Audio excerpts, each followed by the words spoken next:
Hello students, today we are going to study program evaluation and review technique.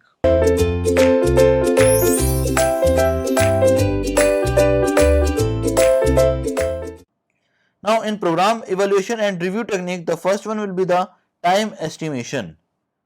A project is composed of many diversified activities which contribute to its completion. An important characteristic of any project is its duration. Now we have to find the duration in the PERT as its effectiveness and economy is often dependent on the project duration. It means that the economy of the project will only dependent on the project duration. Total project duration depends on the time taken by each activity. Estimation of time required for any activity requires wide experience of similar activities. Estimation of these time estimates can be done in two ways. The first one will be the deterministic approach. Planner has enough knowledge about the activity and gives a single time estimate of the duration which is almost accurate. It means that if we want to take a situation that is date of GATE exam, so it is a deterministic approach because GATE will happen in the month of February only, so its date is fixed. That's why it is a deterministic approach. Now the next one will be the probabilistic approach. Planner does not have much idea about the activity as there is little or no past history about it. This limits within which the duration will lie is estimated. PERT follows the probabilistic approach and absorbs the uncertainties into the time estimates for activity and project duration. It means that it is impossible to find a single time estimate in the probabilistic approach. Therefore, PERT is well suited for these projects where there is insufficient or no background information for estimation of time duration. PERT is used in research and development type project such as space industry, defense industry, etc. As such projects are of non-repetitive type or once through type for which correct time estimates cannot be made. Further, a PERT analysis is event oriented. That is, in this analysis, interest is more focused on the event, that is the start or completion of the activity rather than the activity. It means that in PERT analysis, the focus is only on the events, not on the activities. In order to take into account the uncertainties involved in the activity, three kinds of time estimates are made for each activity in PERT. The three time estimates will be, the first one will be the optimistic time estimate, that is denoted by T naught. It is the minimum time required for an activity if everything does perfectly well without any problem or adverse condition developed during the execution of the activity. It means that it is the minimum time required for a particular activity if ideal condition prevails and no adverse condition will be developed in that activity or during the execution of that activity. Now the next one will be the most likely time estimate, which is denoted by TM. It is required to complete the activity if normal condition prevails. It means that it is the practical time for the completion of an activity. This time estimate lies between the pessimistic and optimistic time estimate. Now, if we have the three time estimate of a particular activity, that is T naught, Tm and Tp, and if we want to compute the activity time, that is Te, so it will be equals to T naught plus 4 Tm plus Tp divided by 6. Now one note is written here. These time may took normal or simple, but they provide useful information about the expected uncertainties in an activity, are usually expressed in days, weeks or months and represents the calendar dated and not actual working days. Now we have the event time in the PERT analysis, earliest expected event occurrence time denoted by TE. It is the minimum time in which an event may occur. It should be noted that an event will occur when all the preceding activities are completed. Sometimes it is also known as earliest expected time. It is determined by forward pass method always.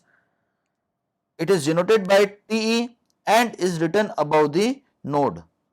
The earliest expected time, that is TE, of an event is calculated by adding the expected time of the preceding event to the preceding activity.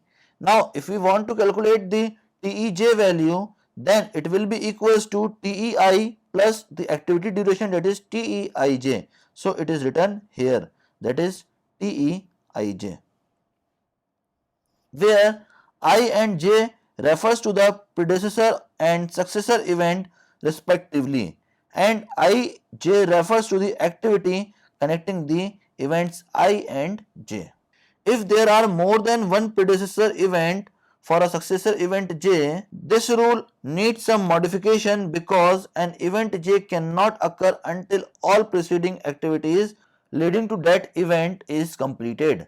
Now, if we want to compute the value of TEJ, then it will be equals to TEI double dash plus TEI double dash J.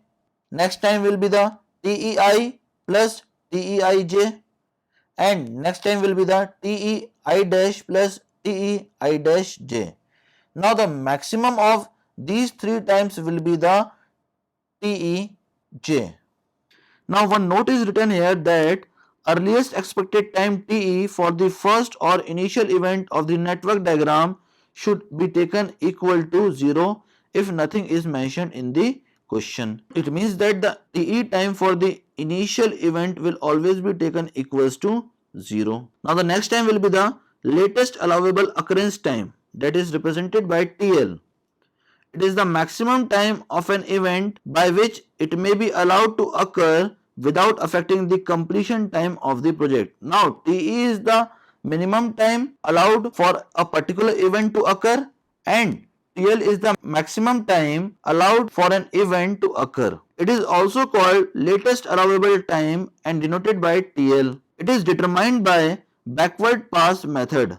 Almost all the projects are time bound, which is known as contractual obligation time or scheduled completion time, and is denoted by T. We know that for on time completion of the project, T will be equals to TL of the last event in the network. It means that the latest allowable occurrence time will be equals to scheduled completion time for the completion of the project on time. The latest allowable time TL of an event is calculated by subtracting the activity time TEIJ from the latest allowable time of the successor event of the activity, that is TLJ. Now if we want to compute the TLI value, then we have to use the backward pass method, that is we have to subtract TEIJ from TLJ, which is written here.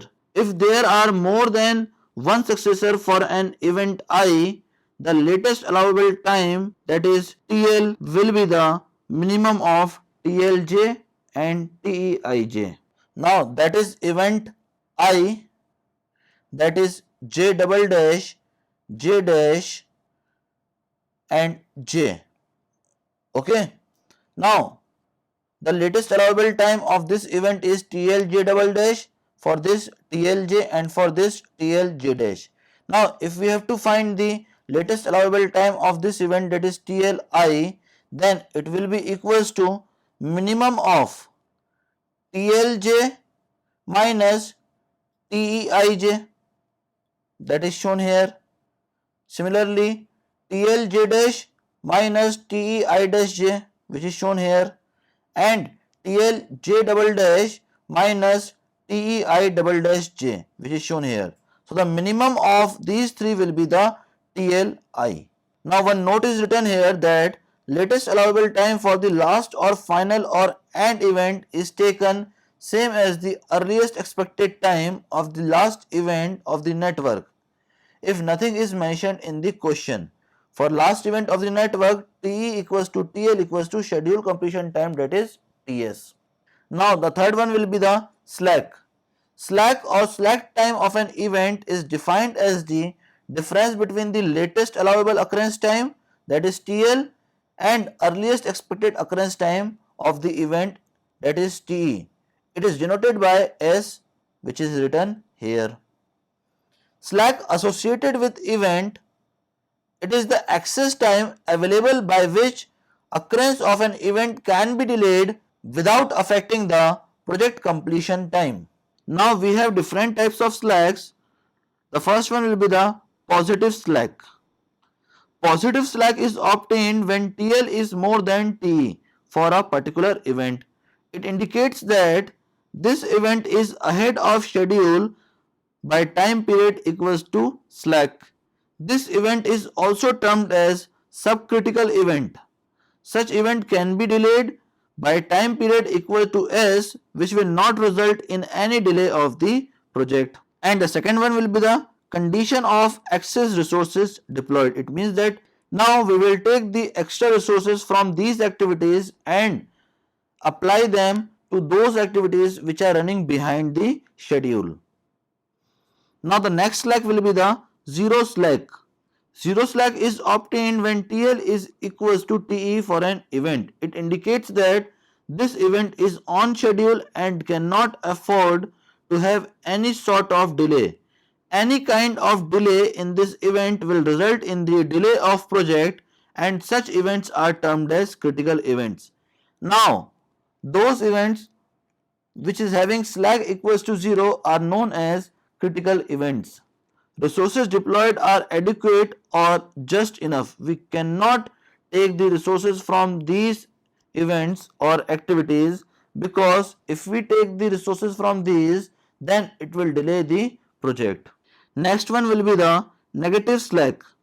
A negative slack is obtained when TL is less than T for an event.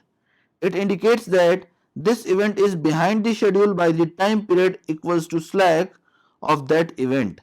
Any further delay in such events cause more delay in the project. Hence, these events are called as supercritical events. Resources deployed are not adequate enough in case of negative slack. Now the next one will be the critical path.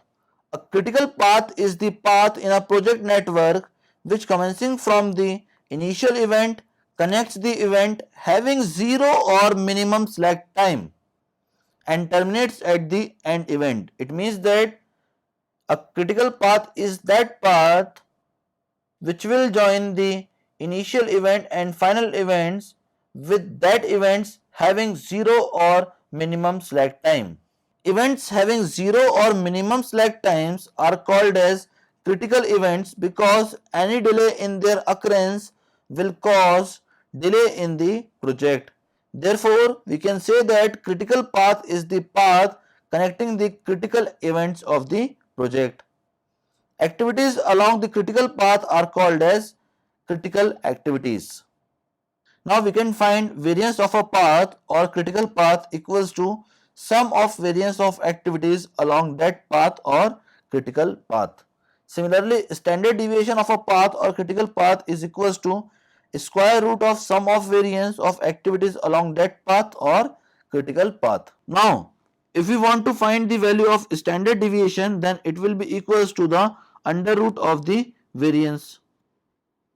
Now, if we want to determine the value of variance, then it will be equals to Tp minus T0 by 6 whole square.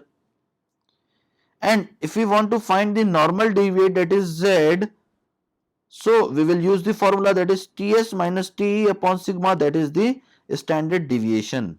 Now, from the normal distribution table, we find the probability corresponding to the value of Z. Now here the value of Z is shown and here the probability is written, just like this and just like this. So we can determine the probability corresponding to particular Z value from this table. That is all about the program evaluation and review technique. Thank you, students.